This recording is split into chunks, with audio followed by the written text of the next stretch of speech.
here we have the Keencut Excalibur 5000. Use it for cutting all sorts of sheet material.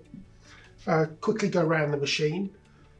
Main part is the vertical section here with the cutting heads. The horizontal section here where you place your materials, and the legs which form the A-frame and support the main part of the machine. On the vertical section here we have a clamping arm.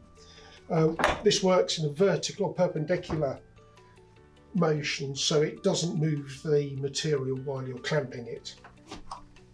The top cutting head here has two rotary metal blades for cutting MDF.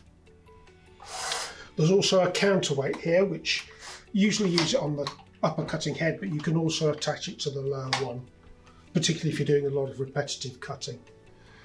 But that sits at the top there, out the way. There's also a locking screw on the side if you need it. The lower cutting head here, again, there's a locking screw on the side. The main cutting turret in here, I'll just take the cover off. There are three cutting functions on here. Very positive, easy locking mechanism.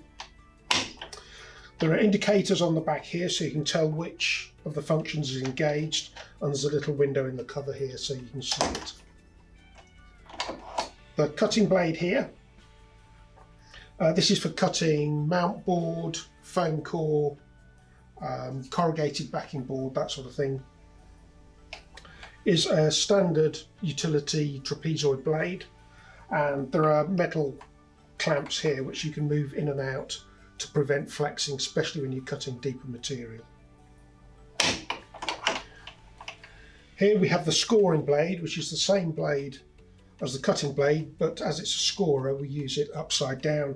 This is for plastic sheet, acrylic, styrene, that sort of thing. And finally on here we have the glass cutting blade, or the glass cutter. This is for typically 2 to 3 millimeter sheet glass, but you can also cut up to 6 millimeters for sort of mirrors and things like that. Just tighten that up there. Also on the top here we have a ratchet. If you're cutting deep material and you want to do several cuts, you can set the blade at different depths, or you can release it, or if you don't need that function, you can just lock it out of the way and the blade, or whatever you're using, just go straight in and out. Put that to the bottom. Down here we have the horizontal arm. This has a steel runner in the bottom to prevent any wear, particularly from glass. And there are two measuring stops, so you can set your width and height, and you don't have to change the dimensions between cutting. These slide, and they also rotate out the way if you've got large sheets of material. You can lock them up and then they slide in and out the way as required.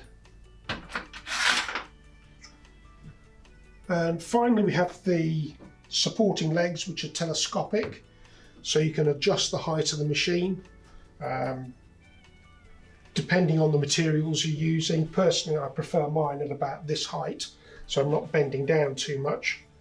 But if you're using a lot of oversized sheet material, you might want it lower so you're not having to lift it so far, and makes it easier for loading on the machine. Or, as in this case, we've got a fairly low ceiling height, so we need to lower the machine down to be able to fit it in. To demonstrate cutting the materials, if we we'll set this to 20 centimeters, or about 8 inches, and this one to 30 centimeters, or about 12 inches. We'll cut some MDF.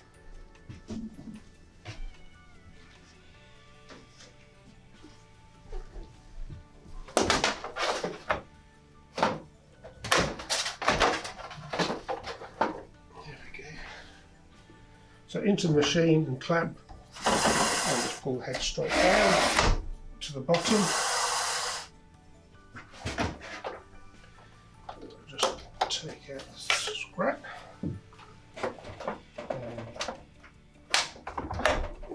rotate it round, engage that one, and empty.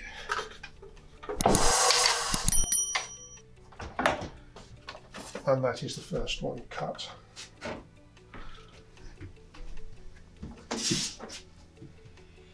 Now if we do some mountboard, again, just rotate that out of the way, up to the stop and clamp.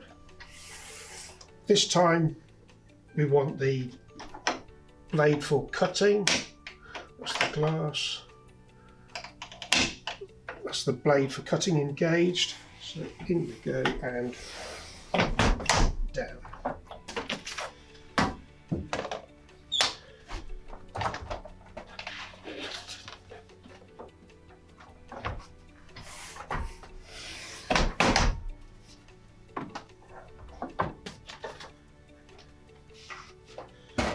There we go. And finally, if we do the glass,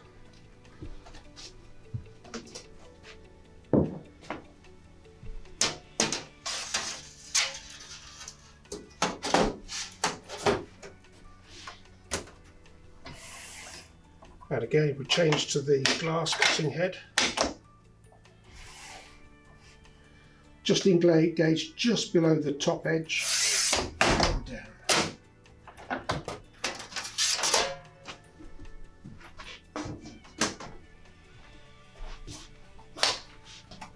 Push them out of the way.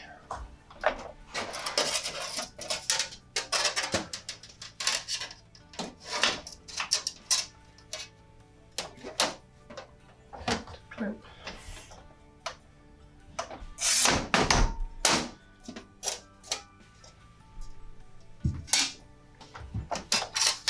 And there we go. And there we have all our materials, all cut to the same size and all perfectly square.